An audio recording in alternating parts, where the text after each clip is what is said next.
Momento di auguri, momenti di consuntivi, anche qualche sorpresa con una gratificazione, un riconoscimento che le è arrivato.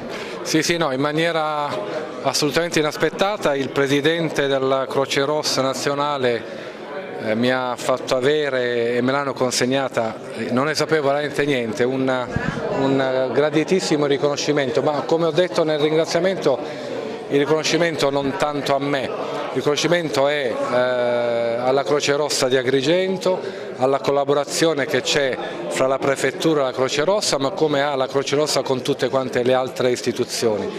Dicevo che questo riconoscimento comunque è riconoscimento alle persone di Agrigento, alla comunità di Agrigento, alla sua intera provincia.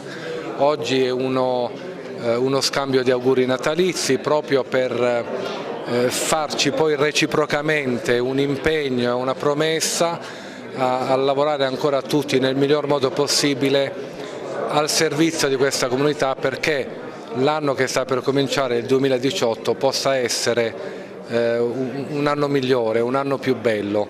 E allora è l'impegno, in questo senso sono gli auguri del Natale e del nuovo anno, e l'impegno perché tutti quanti noi, ognuno nel suo piccolo, ognuno nel suo ruolo, dia il meglio per il bene di questa comunità. Si sente un po' agrigentino, Prefetto?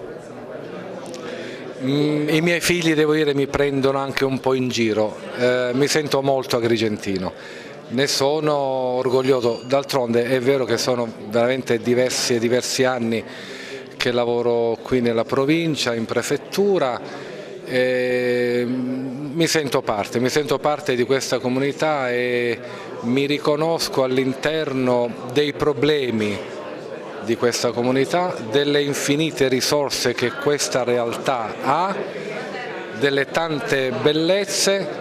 Sono convinto che le bellezze alla lunga e alla fine supereranno le bruttezze, perché il futuro è bello.